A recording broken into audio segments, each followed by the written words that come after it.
All right, so now we are on to multi-step inequalities. If you've watched all the other videos before this honestly should make perfect sense. There's going to be 3 sections, just multi-step, variables on both sides, and then special cases. To be honest, the multi-step with variables on one side and both sides should make perfect sense. The special cases will be kind of the important thing. So if you're coming back to this video, I'll post the times on where to skip to if you need to rewatch it, because there's a good chance you might forget about the special cases and how that works. But let's start with this. It should, like I said, if you watch the videos before this, it shouldn't really be anything crazy. We're going to solve this like we would an equation. I want to get x by itself. The basic rule of thumb is, there's my thumb, get rid of what's furthest away but on the same side. So I'm going to add 7. Add 7. That adds out. You now have a 2x less than 22. You want to get x by itself, divide by 2, and you get x is less than 11. 2-step problem. Once you're there, we're going to go to 11, somewhere on the right side. Open circle, no equal sign. And x is smaller. Once again, I know x is smaller. The mouth is open to 11. That means this is bigger. X is smaller. Smaller numbers are to the left. So we go to the left. That one's done. That should feel very familiar. It should feel like you've done that before. Like I said, it's kind of just an equation, but it's literally not an equation. That's why it's called an inequality. Next up, we're going to move this up ever so slightly. Next up, here's another 2-step. However, this one's going to have that very important step. To get x by itself, I'm going to move that 18 over. Minus 18. Minus 18. Gone. Negative 3x. Less than equal to 12 minus 18. Different signs, I subtract. Keep that more dominant sign. Now here's the big boy move. To get x by itself, I'm going to divide by negative 3. Divide by negative 3. When you divide or multiply by a negative, you flip the sign. That sign flips, cancels out. You are now left with an x is greater than or equal to, negative over negative is a positive 2. We graph this. 1, 2. Closed circle because of that equal sign. Nice little closed circle. X is bigger. I know that because the mouth is open to it, so bigger numbers go to the right. Nothing crazy there. Next up, we have some more steps. Still should feel very familiar. I'm going to distribute. 4 times 5 is 20. 4 times negative 2x is a negative 8x. Less than equal to negative 4. To get x by itself, I'm going to subtract 20, minus 20, minus 20. I now have a negative 8x, less than equal to, same sign, I add, keep the sign. I want to get that x by itself, I'm going to divide by negative 8. Divide by negative 8. That cancels out. I'm now left with an x less than equal to, negative over negative is a positive 3. 1, 2, 3. This is a closed circle because I see that equal sign, so closed circle. X is smaller because I see the mouth is open to the 3, which means this is bigger, this is smaller. Smaller numbers are to the left. We go to the left. There's my graph. Scooch this up. And now this one. This is one in chapter 2, messed up a lot of you. So I'm kind of curious to see how that goes. To be honest, if you want to, pause the video, try it. Because this messed up a lot of people in chapter 2. But we're going to go about it. If you pause it, awesome. If you didn't, whatever, listen. I want to get this x by itself. Same rules. Get rid of what's furthest away but on the same side. Minus 6, minus 6. 18 minus 6 is 12. I get 12 greater than or equal to 2/3 x. Now this is where you have 2 options. And like I said, it's a matter of how you want to look at this. When I was your age, I looked at this as 12 is greater than or equal to 2x over 3. I did it that way. From here, I would then do times 3 times 3. I would get a 36 greater than or equal to 2x, divide by 2, divide by 2, and I get 18 greater than or equal to x. And that would be my answer. The other option, and this is the option I think less taken, would be leaving it like this. Leaving it as 12 is greater than 2/3 x. But realizing that, oh, it's a fraction times x. It's multiplication. It's a fraction being multiplied. So you get rid of multiplication with division, and you divide by 2/3. The only problem is when you divide fractions, there's that keep, change, flip rule. Multiply by the reciprocal. So this becomes 12 times the reciprocal, which would be 3 over 2. Keep, change, flip. This is still greater than or equal to, that cancels out, x. And then from here you get the same thing. 36, 1 times 2 is 2, greater than or equal to x, and you realize that just brings you right back to that 18 greater than or equal to x. Two different ways to do that problem. Once again, in chapter 2, this was an issue for a lot of you. My graph, we go to 18. Close circle, because I see that equal sign. X is bigger or smaller. I got to look at that. Let's see. The mouth is open to 18, means 18 is bigger. X is smaller. Smaller numbers are to the left. And there's my graph. There's my answer. And this is going to sound repetitive if you've watched other videos. You will not see this answer this way on a multiple choice. On a multiple choice, X will be on the left side. 18 will be on the right side. Make sure the signs match. This mouth is open to 18. So this mouth is open to 18. That has an equal sign. Make sure it also has an equal sign. Now, variables on both sides. This, once again, should feel very familiar, except with this, you will always kind of have a choice of avoiding the negative, which is the smart play, because then you don't have to worry about that sign flip. But it's not always avoidable, so let's talk about it. If you don't remember how to solve an equation, step 1, distribute. I'm going to distribute. This stays 5x plus 9, less than equal to. This becomes a 30 plus 6x.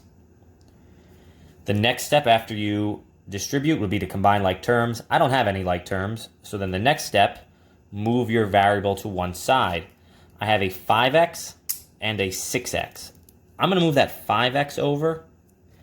And the reason I'm doing that is because then I don't have to deal with the negative. And when you have those negatives, you got to worry about that sign flip. And that worries me. So I have a 9 less than equal to 30. 6 minus 5 is just 1x. So I'm just going to write x. Nice. Minus 30. Minus 30. Different signs. When you have different signs, you subtract. 30 minus 9 is 21. Keep the dominant sign. Less than equal to x. There's my answer. From here, my little graph. There's 0, negative 21, all the way on the left. It's a closed circle. There's that equal sign. X is larger because the mouth is open to x. Larger numbers go to the right. There's my graph.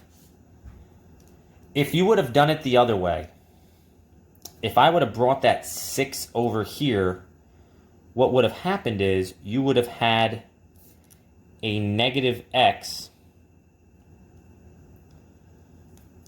less than equal to 21. Then you would have had to divide by that negative 1, divide by negative 1. The sign, because you're divided by negative, would flip, and you would get the same thing.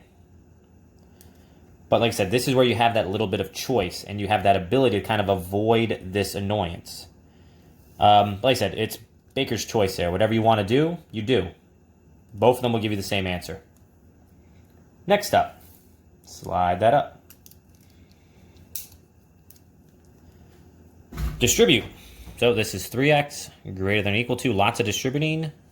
We have a 20 minus 8x. Don't forget, you got to distribute this negative. There's like a 1 in front of here if you forgot. An implied 1. That becomes a negative 14 and a positive 9x. After you distribute, we combine like terms. None on the left side, so that stays 3x greater than or equal to 20 minus 14, 6. Negative 8 plus 9 is 1x. How nice. To get x by itself, we're going to move x to one side, minus 1x, minus 1x. 2x greater than or equal to 6, divide by 2, divide by 2, x greater than or equal to 3. My graph, there's 0, 1, 2, 3, closed circle. X is larger, we go to the right. There's my graph. All right. Next. All right, so we're going to be talking about special cases. Now, special cases, just like in equations, occur. When you had equations, you had things that made no sense, would have no solutions. Then you had things that made a lot of sense, and they had all real numbers, all solutions. Similar things happen with inequalities, but because they're inequalities, it's going to be a little different, but the same logic is going to apply, basically. So, for example, we're going to do our first one. I distribute. I get a 6x plus 8 greater than 6x plus 5. After you distribute, you will look to see to combine like terms. I don't have any. Move the variable over, minus 6x minus 6x. I now get this. 8 is greater than 5.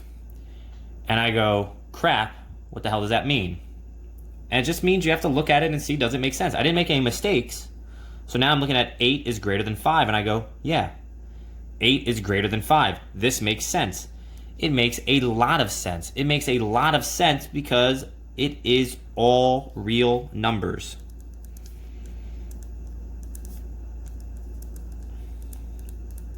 And remember what that symbol was, it's that double R. Okay? All real numbers, meaning whatever number you can pick, any number you can think of, decimal, fraction, integer, if you plug it in, it will always make sense. 8 is greater than 5. Yeah, I know that. It makes sense. That's all real numbers. Now I want you to look at this one. This is the exact same, except I switched the sign, which means if you're bright enough, you already know what's going to happen at the end here with this answer. I'm going to distribute like I did before. Get a 6x plus 8 less than 6x plus 5.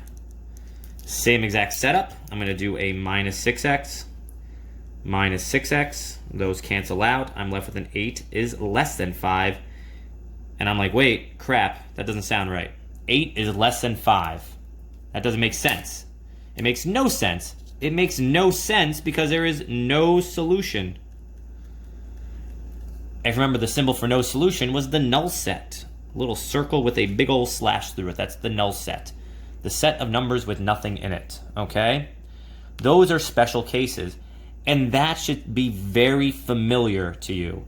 If it makes a lot of sense, it's all the answers. If it makes no sense, it's no answers. Now, once again, it's all real numbers. That's very different than infinite solutions. Infinite solutions is basically what we've been getting this whole time. For example, let's pretend that I didn't crumple up this paper.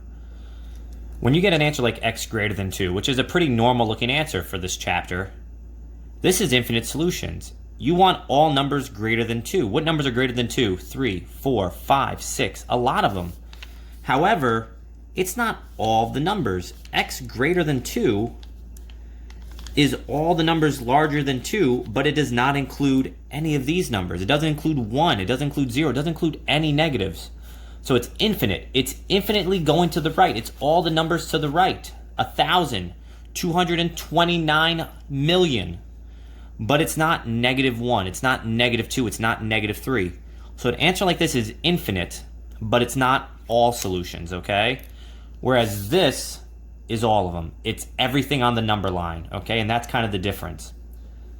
Would I mark it wrong if you wrote infinite? Probably not. However, I do want you to be aware of it. It's one of those things that it's not going to bother me, but I want you to be smart enough to kind of tell the difference between everything versus infinite, okay? And then the next special cases, you can kind of see these are set up very similar. It's almost identical. So we're going to solve it. Same as we did before. We distribute. Let's get a different color going. That's a 10x plus 20 is greater than or equal to 10x plus 20. Then I do minus 10x minus 10x. Those cancel out, and I get a 20 is greater than or equal to 20. And now you have to figure out, does that make sense?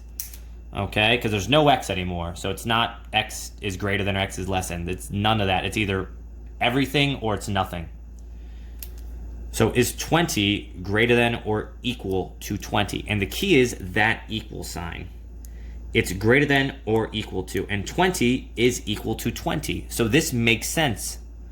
This would be all real numbers.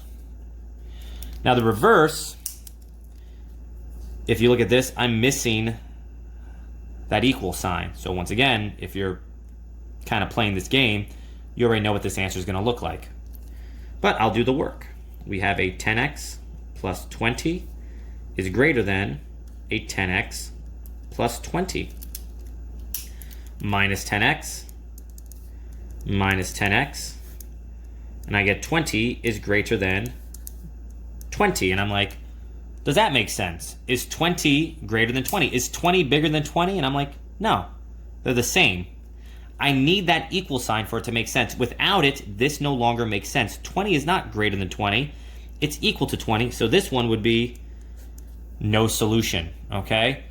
So like I said, those are the special cases. You have to kind of just get your answer, trust your algebra, and once you get your answer, read it and figure out, does it make sense or does it not make sense? If it doesn't make sense, no sense means no solution. A lot of sense means a lot of answers. In fact, it means all of them, okay? Those are the special cases. To be honest, this is the only thing that kind of makes it different than an equation. Otherwise, everything we did before this kind of should feel very, very familiar, except for the sign flip. That sign flip will get you, all right? Be careful. Here is a, let's see, let's draw a bunny. It's almost Easter. There's a bunny. Peace out.